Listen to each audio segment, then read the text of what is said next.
Welcome to Systex, your go-to channel for IT, networking, cybersecurity, and tech tutorials. Whether you're a beginner or an expert, we break down complex tech topics into easy-to-follow guides and hands-on labs. Stay updated with the latest in networking, security, and system administration. Subscribe now to support the channel and level up your tech skills.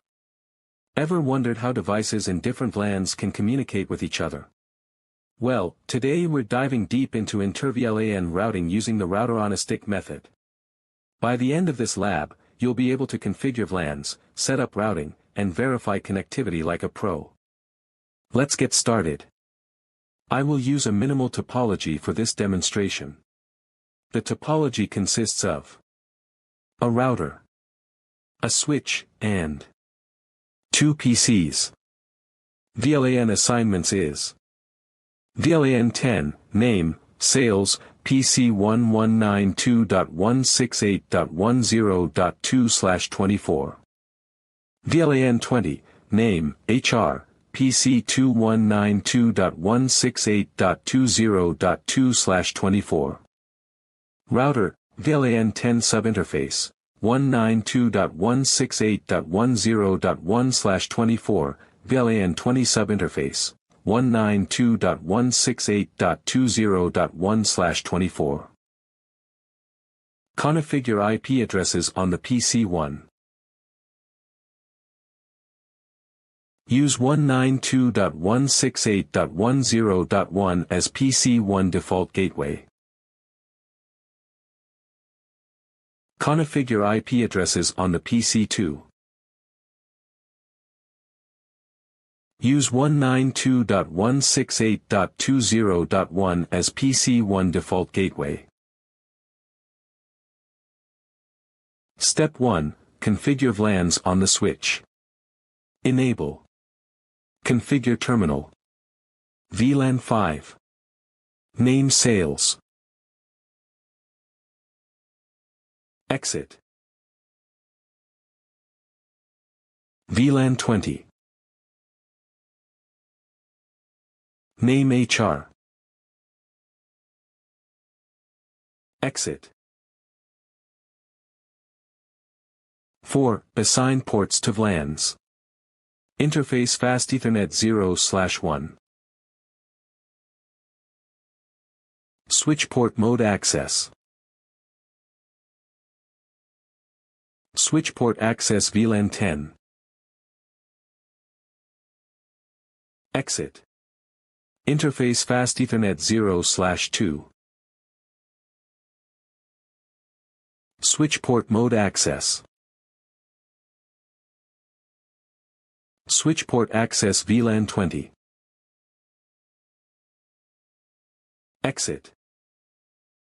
5. Verify VLAN creation.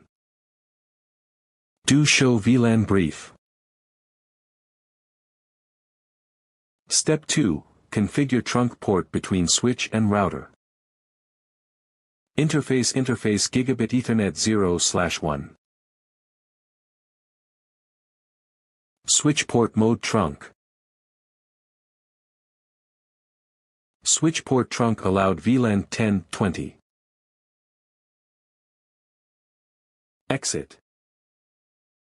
2. Verify trunk configuration. Do show interfaces trunk. Step 3. Testing before enabling inter-VLAN routing.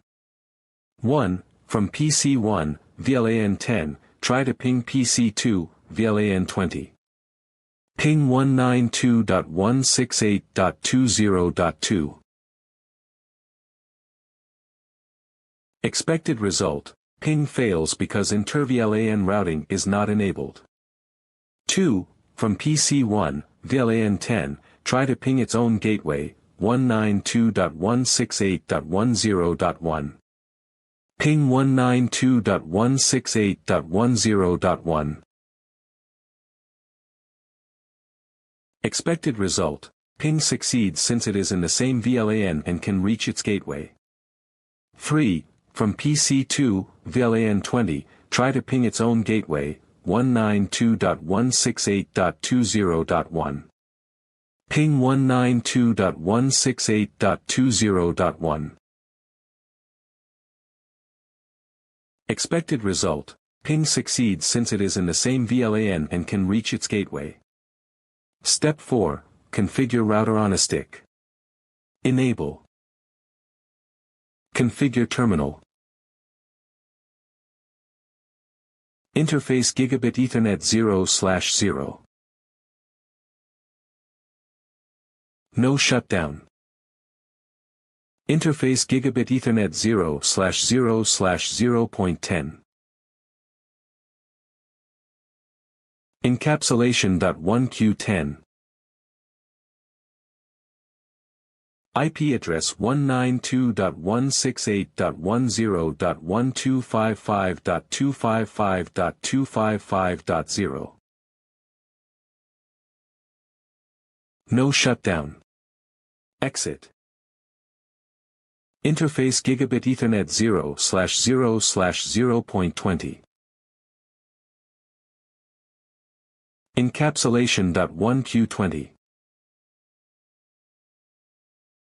IP address 192.168.20.1255.255.255.0.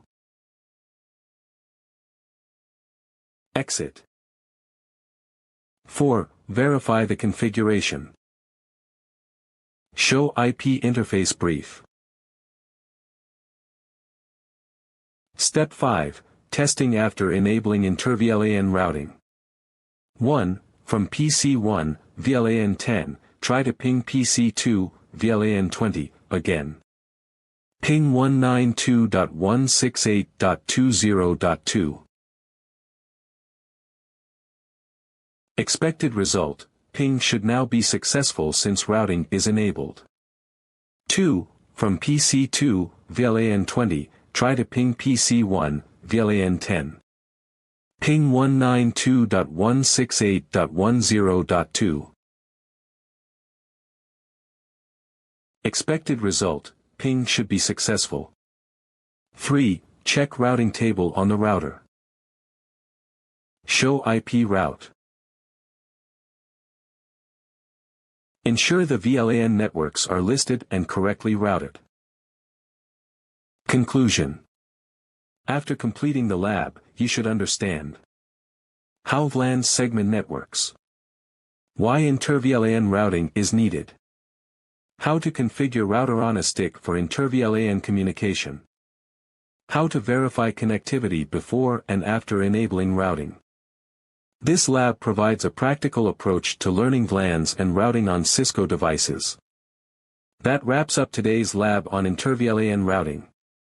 We configured VLANs, set up router on a stick, and successfully enabled communication between different VLANs. Now, you're one step closer to mastering network segmentation and routing like a pro. If you found this video helpful, hit the like button, subscribe to Systex for more tech tutorials, and drop a comment if you have any questions or suggestions. Until next time, stay curious, stay tech savvy.